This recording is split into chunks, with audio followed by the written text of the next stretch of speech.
Welcome to the Solutions to Reduce Disparities CMS Equity Plan for Medicare 1 Year Later webinar. My name is Christine and I will be your operator for today's call. At this time, all participants are in a listen-only mode. Later, we will conduct a question and answer session. Please note that this conference is being recorded. I will now turn the call over to Caitlin Oppenheimer from NORC. You may begin. Terrific. Thanks, Christine. Hello, I am Caitlin Oppenheimer from NORC. We provide support to the Centers for Medicare and Medicaid Services Office of Minority Health, and I'm pleased to welcome you to this webinar, Solutions to Reduce Disparities, the CMS Equity Plan for Medicare 1 Year Later. I have a couple of announcements. As Christine indicated, this webinar is being recorded so we can make it available for folks who couldn't join us today. Your participant lines are going to be muted for the duration of the webinar. And we will use the chat feature to submit your questions and answers at any time during this presentation. So you don't need to wait until the end, and just submit the question to the archive operator. I'm going to run through the agenda for our conversation today. As you can see, it is jam-packed. So we will be going through the agenda and holding questions and answers to the very end. Our first presenter is Dr. Kara James, the Office Director of the CMS Office of Minority Health. She will be covering a presentation entitled Equity Matters. Following Dr. James will be Jordan Luke. He is the Director of the Program Alignment and Partner Engagement Group, also in the CMS Office of Minority Health. His presentation will cover building an organizational response to health disparities. Dr. Sherry Ling will proceed. She's the Deputy Chief Medical Officer of the CMS Center for Clinical Standards and Quality. Her presentation will cover From Data to Action, Mapping Medicare Disparities Tool. Following Dr. Ling will be Dr. Alexander B. Yu. He's the Acting Director of the Division of Population Health, Incentives, and Infrastructure, and the Prevention and Population Health Group at CMS Center for Medicare and Medicaid Innovation. His presentation is covering accountable health communities. Following that presentation, we'll hear from Jessica Briefer-French. She's an Assistant Vice President for Research at the National Committee for Quality Assurance. She's going to be covering Implementing Culturally and Linguistically Appropriate Services Standards, a Practical Guide. Next, we'll hear from Ryan Howe. He's the Director of the Division of Practitioner Services, the Hospital and Ambulatory Policy Group at the CMS Center for Medicare. He's going to be covering Improving Care for Individuals with Disabilities, Proposed Changes to Physician Payment. Our last formal presentation will be by Dr. Madeline Shea, the Deputy Director of the CMS Office of Minority Health. She will take us to the end of the presentation period with a talk covering Looking Forward, and then we will do our questions and answers. Now, it's my privilege to introduce Dr. Kara James. As I mentioned, she's the Director of the Office of Minority Health at the Centers for Medicare and Medicaid Services. CMS OMH serves as the principal advisor and coordinator to the agency on the unique needs of minority and disadvantaged populations. Under Dr. James's leadership, CMS OMH has made significant strides towards achieving its mission of improved minority health, reduced health care disparities, and the attainment of health equity. Her guidance has led to the development of two of the office's flagship initiatives, From Coverage to Care and CMS's Equity Plan for Improving Quality in Medicare, which we are here to talk about today. Kara? Thank you so much, Caitlin, and good afternoon to all of you, and good morning to you for joining us on the West Coast. Next slide. We're very excited today to talk to you guys about our equity plan and the efforts that we've had 1 year later. Next slide, please.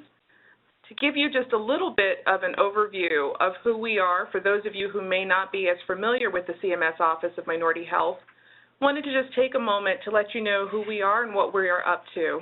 As a relatively new office within the Centers for Medicare and Medicaid Services, our mission, as you can see, is to ensure that the voices and the needs of the populations we represent are represented throughout the agency as we're developing, implementing, and evaluating our programs and policies.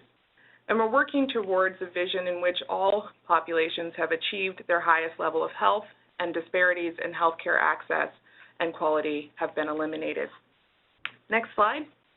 We go through our work on our path to equity, and it really embodies our three-part framework for achieving health equity. The first is the U of increasing understanding and awareness, if you could go back one, please, of health disparities and their causes. Our S is in developing and disseminating solutions to address the disparities that we see. And the A is implementing sustainable action. This guides our work throughout our office and really as we see our path to achieving health equity. Next slide, please. A year ago, when we started developing the equity plan for improving quality in Medicare, this was the state of what we saw in terms of health disparities. We saw that over time, disparities in healthcare quality and access are largely remaining the same. And while quality is improving for everyone, we're not seeing the same benefits in terms of the reductions of disparities. So we thought it was important to really focus on what we can do to address those gaps, to reduce disparities, to work towards that achieving health equity. Next slide, please. This led to the development of our equity plan for improving quality in Medicare, which has 6 priorities. And we're excited today to take you through some of the work that we've been doing within these priorities. The first priority is to expand the collection, reporting, and analysis of standardized data. The second priority is evaluating disparities impacts and integrating equity solutions across CMS programs. Third is to develop and disseminate promising approaches to reduce health disparities. Fourth, increase the ability of the healthcare workforce to meet the needs of vulnerable populations. Fifth is to improve communication and language access for individuals with limited English proficiency, as well as persons with disabilities. And our 6th priority is to increase physical accessibility of healthcare facilities. These 6 priorities came from listening sessions that we did around the country from stakeholders who were experts not only in our priority populations within our office, but also stakeholders who work across CMS and our different programs. And so we're excited, as I mentioned, to talk about some of the efforts that we've had underway in the course of the year and look forward to what we have coming up next. With that, I will turn it over to Jordan. Thank you, Dr. James. As Karen mentioned, my name is Jordan Luke. I'm the Group Director of Program Alignment and Partner Engagement. And I'm going to give you some examples today of what our work looks like. As Dr. James mentioned, our path is framed in 3 ways.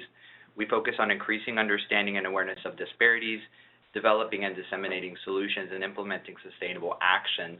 And there's really 4 examples that we're going to highlight throughout this presentation today of how we're advancing equity within CMS. One area that you'll see is around data analysis. Another one is with the alignment of policy and programs.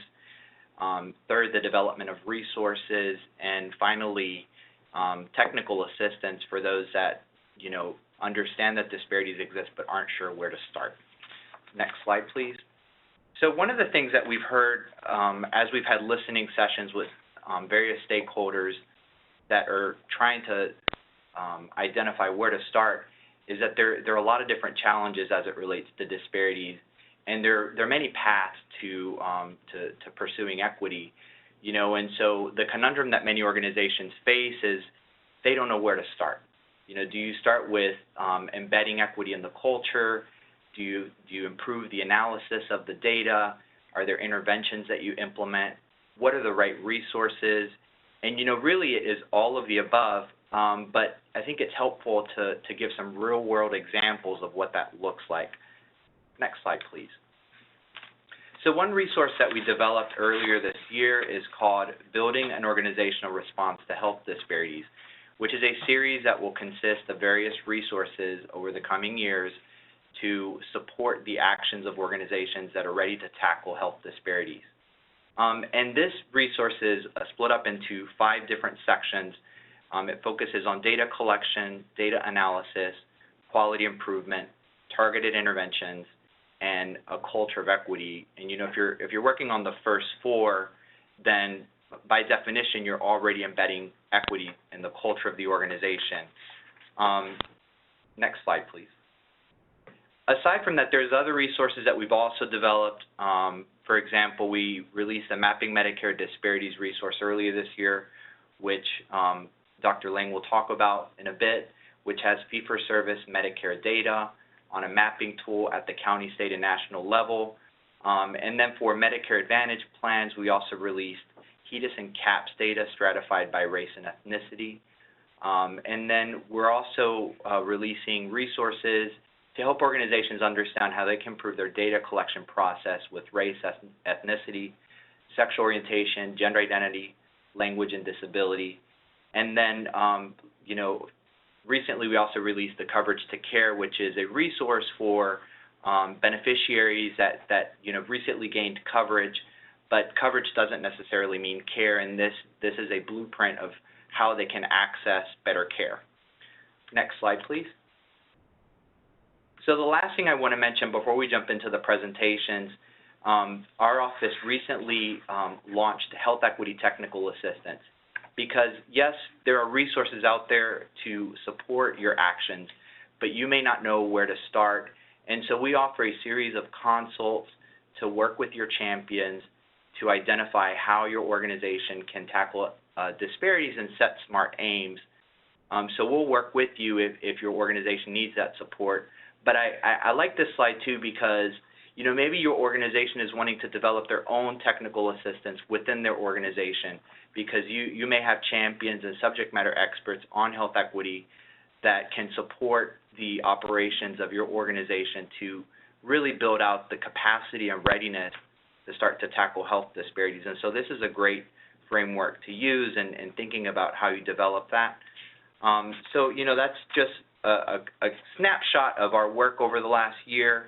But now we're going to jump into some real-world examples of how we're embedding equity across CMS. You know, and it's a pleasure to present Dr. Sherry Lang. She's the Deputy Chief Medical Officer of CMS Center for Clinical Standards and Quality, and she'll be covering from data to action, the Mapping Medicare Disparities tool. Thank you so much, Jordan, and good afternoon to all.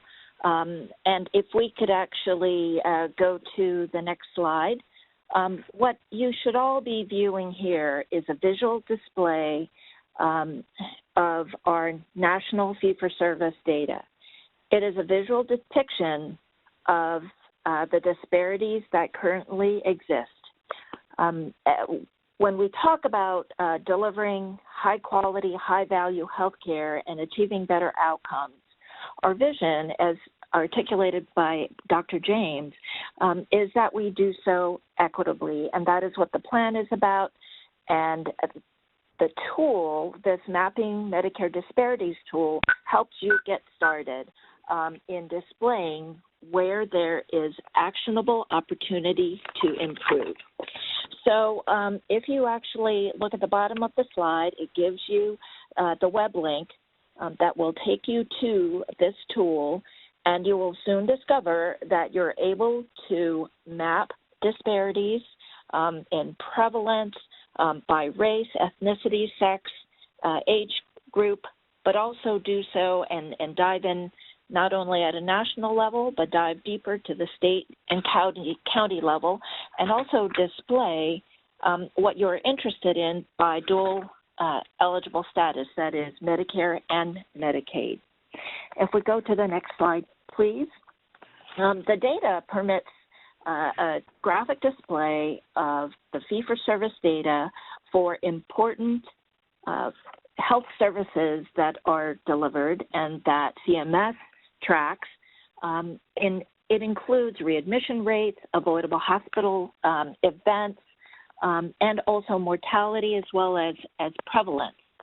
And as suggested by the slide, you can display and have a high-level number of state and national averages and are able to compare prevalence of 18 chronic conditions across every state across our great nation. But also you can also display the prevalence of chronic conditions across different counties within a state, so giving greater granularity to the prevalence and the resources used to address these high-cost, high-prevalence conditions. So geographic variability is displayable. And likewise, you can actually dive deeper to obtain a better understanding of what the nature of some of the disparities might be. Next slide, please. So just as a high-level and brief example, as many of you may know, CMS has been working on and contributing to the Vice President's Cancer Moonshot Initiative, and as part of that, have taken interest in the prevalence of cancers across our country. And as suggested in this slide, one example is to look at the racial disparities within a specific county. And here we can demonstrate that there is disparity, that the prevalence of cancers is 20% for African Americans, while only 4% within that same county. And this actually raises many questions and points out opportunities for improvement that could not only mitigate the disparities, but improve quality for all. On the next slide, as a second example, we have displayed for you the prevalence of diabetes, and many of you already know the high prevalence that exists within our southern states, but what of our territories? And here, if we actually look at the data and display the data, we can see that although the prevalence in Alabama is 24%, the prevalence of diabetes is actually 47% in Puerto Rico. So again, raising awareness and actionable opportunities for improvement through use and display of the data. Next slide, please. Now, I briefly mentioned the prevalence of diabetes that is also disparate across our country, but what of the short-term complications of this increasingly prevalent condition? And what is displayed here is within the state of West Virginia, we have a display of 2012 to 2014 and can see notable trends over time. Although these are two cross-sectional snapshots, point out the disparities that exist over time as well as within this single geographic location. And the next slide, please. And this information then is also displayable in tabular form. That is, again, short-term diabetes complications for African Americans versus whites, and a computation of the ratio of the short-term complications, but importantly over time, enabling us to depict, measure, and therefore develop tactics and strategies to improve on and mitigate the disparities that are measurable across our country and within geographic regions. So why measure? We measure to improve, and this is a powerful tool that I'm delighted and honored to introduce you all to allow you to get acquainted with and also utilize for your purposes of improvement. And with that, I would like to turn the mic over to Dr. Alex Biu. He is the Acting Director, Division of Population Health Incentives and Infrastructure in the Prevention and Population Health Group in CMMI to talk about accountable health communities. Alex. Thank you so much, Dr. Ling, and thank you, Dr. James, and everybody on the line today. Really appreciate this opportunity to share with you a little bit about our model, the Accountable Health Communities model, which is being operated out of the Center for Medicare and Medicaid Innovation, as I said earlier. And this was an office, a center established under the Affordable Care Act to develop and test new models of care delivery aimed at reducing the costs of care for our beneficiaries and improving the overall quality of their care, and we would underline in the Prevention and Population Health Group, improving their health. And so while I think that the work I'm about to share with you covers at least the first 4 priorities that Dr. James shared, I think we're most solidly in priority 3 and 4, really developing a new approach to reducing health disparities, and doing that through increasing the healthcare workforce's ability to meet the needs of vulnerable populations. Next slide, please. So the underlying idea to the Accountable Health Communities model was that, as is widely dispersed now, only about 20% of the work, or the work that we do rather, only impacts about 20% of the overall health of beneficiaries. That is, what we do within a healthcare system in our clinics and our hospitals that we support has a significant but relatively circumscribed impact on the health of beneficiaries. And so the Accountable Health Communities model tries to tap into some of that other large proportion of what impacts the health of our beneficiaries to make a significant change. This is supported by evidence that actually intervening on individuals and beneficiaries' social and economic determinants of health can actually have a significant improvement in their overall health outcome, reduce their utilization, and thus have an improvement in health costs as well.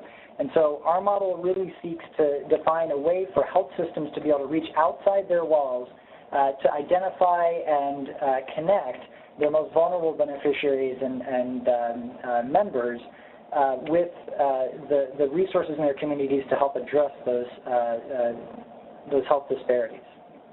Next slide.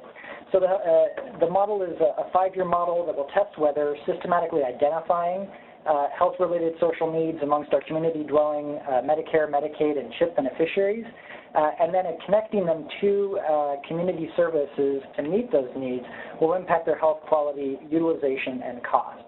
Next slide. To do this, we focus on 5 specific core areas of health-related social needs. These are housing instability, utility needs, food insecurity, interpersonal violence, and transportation needs. And these are areas that have very strong evidence of impact on individuals' health, as well as strong evidence that intervening and supporting these needs can actually improve the health of individuals. In addition, the model will also allow individual participants in the model, bridge organizations, as I'll describe in the next coming slide, to evaluate other supplemental needs that we think are also important but may not meet that core need distinction. And these include family and social supports, education, employment and income, and health behaviors. Next slide.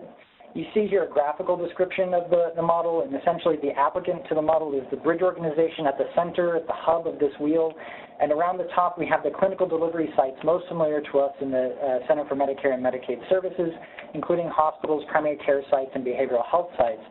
And they essentially will be the sites for screening all of the Medicaid and Medicare beneficiaries that come through their doors for health-related social needs. And then through the bridge organization, they'll connect them to these community service providers you see on the bottom, meeting those core health-related social needs. Next slide. The model itself takes 3 different tracks, 3 different approaches to connecting beneficiaries to services. In track 1, we increase beneficiary awareness of available community services through information dissemination and referral, and that's done through a community service referral sheet. In track 2, we go a step further than just giving a referral to beneficiaries, and we connect them to those to navigators operating by the bridge organizations to really help beneficiaries make those connections with community service providers and to help follow up and troubleshoot any difficulties that individual beneficiaries may have in seeking those services in their community. Finally, in the alignment track, we go a step further and engage this community of bridge organization, clinical service providers, and community service providers to engage in gap analysis and quality improvement activities to really identify what health-related social needs are not being met or being inadequately met and develop plans to improve these. Next slide. And so key to the underlying principle of this model is that it's rooted in making sure that our health resources are really totally mobilized to address issues of equity. And so as a part of the application for the model, applicants are asked to perform what's called develop what's called a health resource equity statement. This is really a disparities action statement that's supposed to help the bridge organization in identifying the target minority and underserved populations that they plan to address through the model, and then assess how the model will relate with these subpopulations that they've identified, especially noting how they'll ensure that they'll have inclusion and evaluate that inclusion of subpopulations, both within the community and through the model. And then finally, longitudinally track the process and outcome of the engagement of these subpopulations throughout the 5-year Accountable Health Communities performance period. We're launching the model at the end of, or rather in spring of 2017 with our first track 2 and 3 applicants joining. And then in the summer of 2017, we hope to have our track 1 awardees join as well. And we look forward to, in the years to come, sharing more information about the impact that this exciting model is having. Thank you. And with that, I will turn it over to Jessica French. Thank you. We're all here because we care about health equity. At the start of this webinar, Dr. James made the case for health equity, and I think we can all agree something needs to be done. But what does it take to achieve health equity, and what kind of change will be needed? A number of the previous presenters have described the many ways CMS OMH is helping healthcare organizations to improve. I'm pleased that NCQA has been able to participate in that important work, and I want to introduce you to a new resource that will be coming soon to help you address health equity. Implementing Culturally and Linguistically Appropriate Service Standards, a Practical Guide. It's a bit of a mouthful, but this toolkit supports Priority 3 of the Equity Plan, develop and disseminate promising approaches to reduce healthcare disparities. This guide is part of the strategy that Jordan Luke described, building an organization response to health disparities. Next slide, please. The National CLAS standards were released originally in 2000 and updated in 2013 to broaden their focus beyond racial, ethnic, and linguistic minorities to include other underserved populations. One key approach to improving health equity is to implement the National CLAS standards, and this new guide is a resource to help. Next slide, please. Over the last 2 years, NCQA has worked with CMS OMH to identify opportunities for measurement and improvement of CLAS for racial and ethnic minorities, people with low health literacy, people with disabilities, and sexual and gender minorities. We offered a number of recommendations around data collection, measure stratification, enhancing the use of patient-reported measures of culturally and linguistically appropriate services, and improving organizational capacity to address CLAS and to provide culturally competent care. Next slide, please. This toolkit, a practical guide to implementing the National CLAS standards, is one part of a broad strategy to support healthcare organizations in moving the equity agenda. An earlier resource that you might recognize, the logo and the look, focuses on data collection. This guide contains dozens of resources on CLAS, from background information to training materials to practical plug-and-play tools. The resources have been vetted by a panel of experts in CLAS and health equity, and they're organized for easy reference. Next slide, please. The resources are searchable by CLAS standard, by population addressed, by type of resource, by user, and by healthcare setting. In addition, there's a topical index, so you can browse through the material or identify specific resources to address your particular problem, population, or setting. Next slide, please. This is a dense slide, and you don't need to actually read it. I just wanted to offer a quick taste of what's inside the toolkit and what it looks like. This is an example of how a chapter is organized. This is the chapter on governance, leadership, and workforce.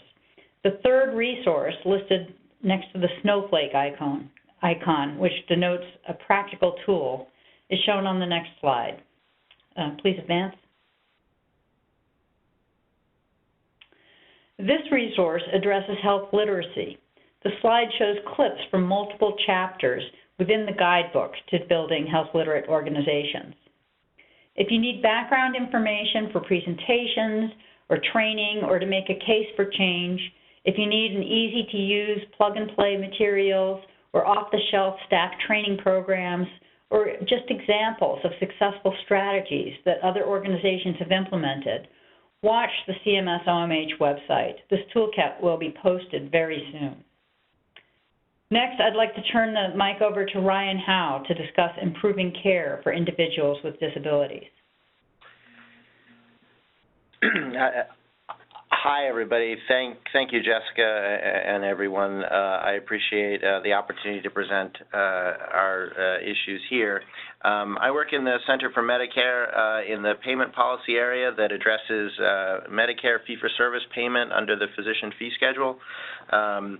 That's a sort of a payment methodology that underpins much of the healthcare system, and over several years we've identified and recognized how we might improve the accuracy of payment to the physician community and other practitioners to help improve the care for the different patient populations. One of the sort of fundamental mechanisms of payment under the physician fee schedule and in fee-for-service in general has to do with the way services are described and billed.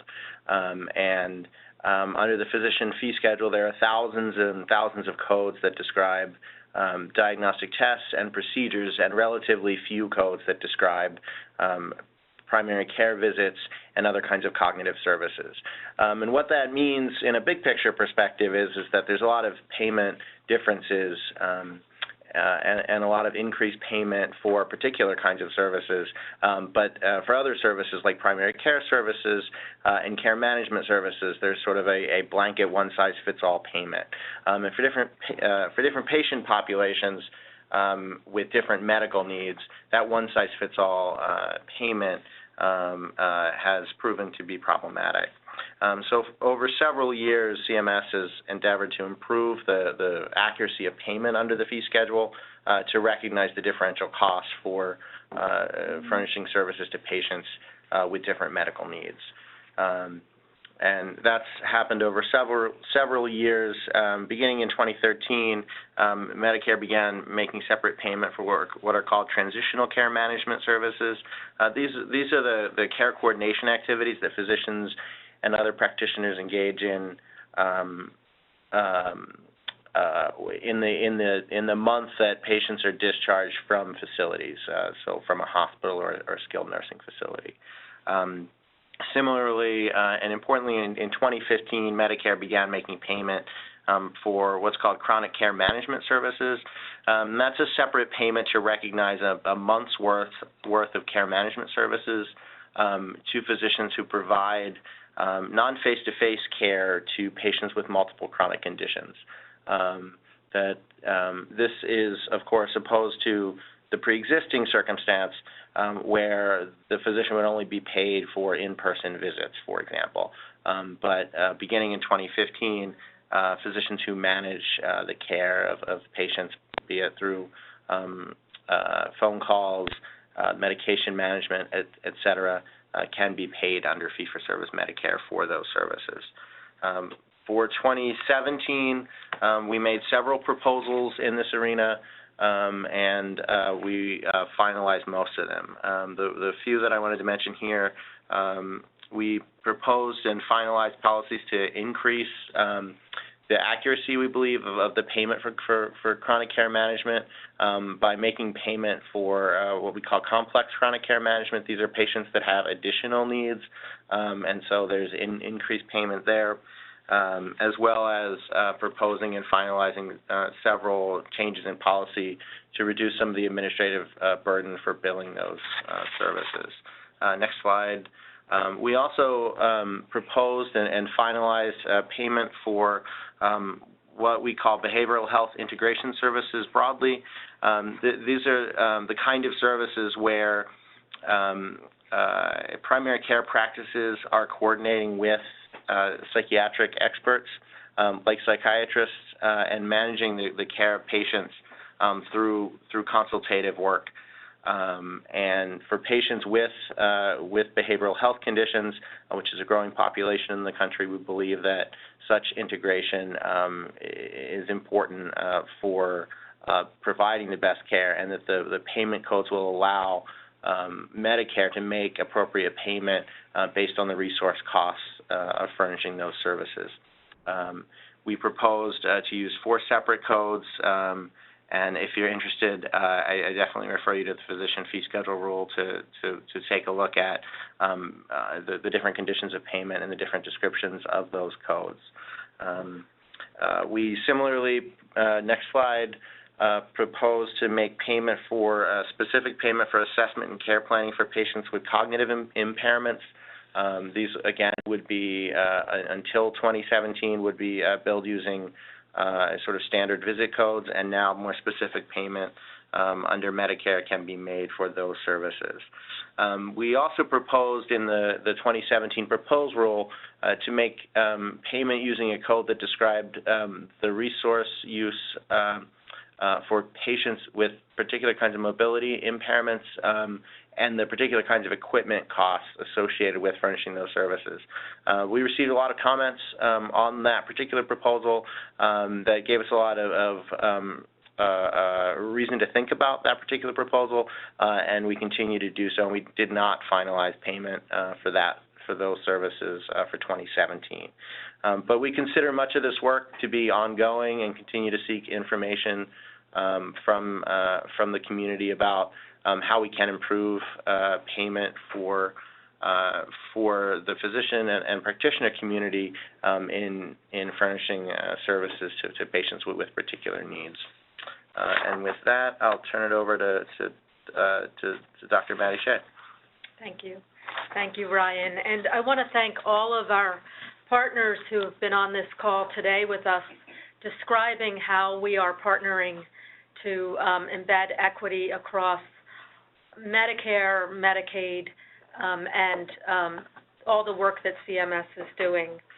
And what you just heard, I think, was really significant progress from Dr. Howell. So thank you for that. I think, and I want to reach out and let you know that if there's any questions as these new payment possibilities are put in place about that and whether that applies to you, please let us know, because I know that there's a lot of confusion sometimes about this, and we are here to make sure that all the work that's gone into making some of this possible really benefits those that we hope to benefit. So looking forward, you've heard about some of the really great progress over our first year with this CMS Equity Plan for Medicare. And this is just a beginning for us. We've learned a lot this past year and have great plans to continue the work that's been started. So if we're thinking back to that USA framework, we're still very, very committed to the idea that it's hard to work on disparities unless you understand them. So one of the things that we'll be doing, in fact, this week, is that we're updating the stratified reports for Medicare Part C and D plans so that those plans can understand disparities by race and ethnicity. So just to give you a sense of what does that mean, the HEDIS measures include things like body mass index disparities among plan members, breast cancer screenings, colorectal screenings, 3 or 4 different measures on diabetes management for people who already have diabetes. These are things where plans can see how they're doing for different populations. In addition, there's CAHPS measures there. So those are measures where you can hear from the plan members themselves about their care coordination, about their flu vaccine rates, customer service, so that we can all continue to work together to understand disparities and then to do something about them. So that hits a little bit of what you'll be seeing on this upcoming year for Priority 1. For Priority 2, we're putting in place this technical assistance process so that anyone who wants to act on even start to understand their disparities, quite frankly, or then to understand solutions or put actions in place, will have the help they need to get there. We're here, and if you were to go to our website or to our plan for next year, which is on the website. You can see how to access that technical assistance, and we're standing by ready to do that. With Priority 3, I don't think we've mentioned, but we had started with a readmissions guide, a guide for healthcare stakeholders on how to reduce avoidable readmissions to hospitals. And so that resource is going to be updated based on the experiences of people like those on the phone today. We also are expanding our library of organizational response resources to include resources focused on diabetes, quality, and care and engagement. To name just a few, I do invite you to go to our annual update. Our accomplishments report for year 1 includes plans for next year. So in Priority 4, we are going to be expanding resources for you that are available in the Medicare Learning Network, as well as identifying promising practices going on all across the nation right at this moment and helping you to see what different solutions look like in different communities right now in the U.S. For Priority 4, the Mapping Medicare Disparities tool is going to be enhanced to include a really neat resource on what are the languages spoken in the different communities where you are working, and you're going to be able to see that more easily, as well as the prevalence of disabilities. So that's something that you can look forward to. And then for Priority 6, as you heard with our payment update in the physician fee schedule, we're going to continue to work on figuring out what the right approach is there. And we'll also be sharing how-tos that have been used by communities in the country, so, I won't name them, but there are some states and communities that have really made progress in increasing the physical accessibility of healthcare facilities. So we'll be sharing that so that you'll have that resource. So I think that's just to kind of hopefully get you excited to go to our website and check out what's going on. But at this point, I think we're ready to open up the floor for questions that you can put into the chat box that we can then answer. But I did want to start with a question for Jordan Luke. Where can I learn about best practices for collecting standardized demographic data? That's a great question, Maddie. And we recently updated our website. It looks beautiful, and it's much easier to find resources on there. I still find the easiest way to look it up, aside from looking it up on CMS, a web page, Google CMS, OMH, and on the main page you'll see a header for research and data. One of those is focused on statistics and data, and in that area you can locate the stratified reporting, and you can also locate the compendium resource on how to collect race and ethnicity, which is basically a best practices guide for organizations that know that this needs to be done but don't know exactly where to start. And Caitlin, I think we'll turn it over to you if we have more questions.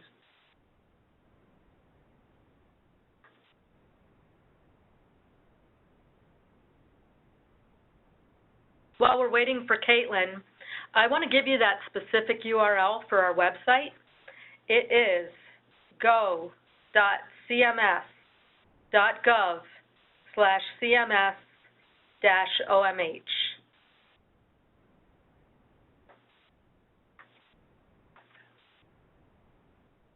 Caitlin, are you on the line?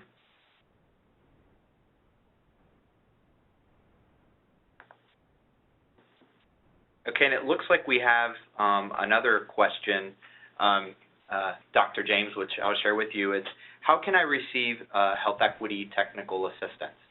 Hi, Jordan. This is Caitlin. We are back in the line.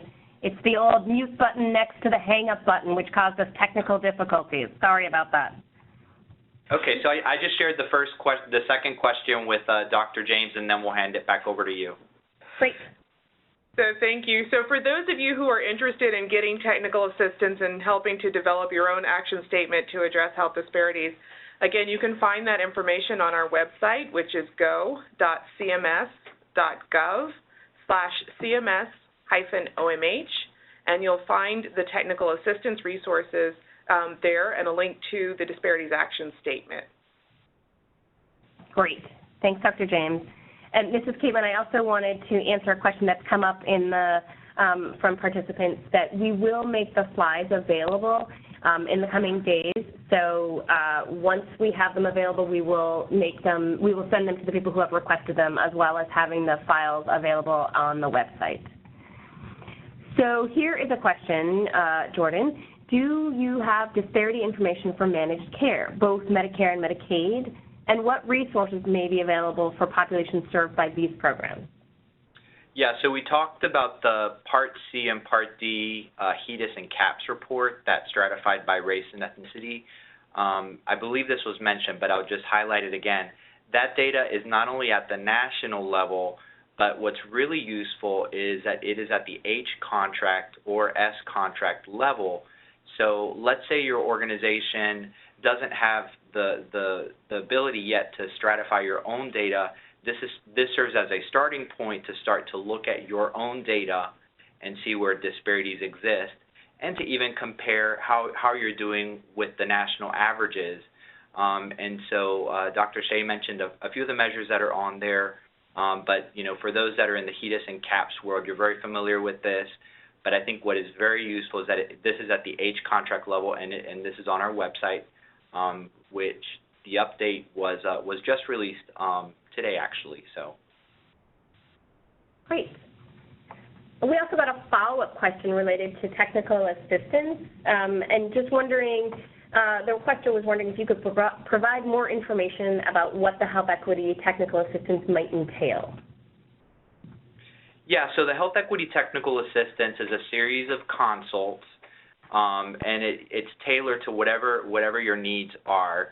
But what we offer are 3 consults to really understand what your needs are and put the right resources in your hand. So the right place to start, if you want to shoot an email to healthequityta@cms.hhs.gov, I'll repeat that one more time. That's healthequityta@cms.hhs.gov, and we'll respond with more information about this technical assistance that we do offer.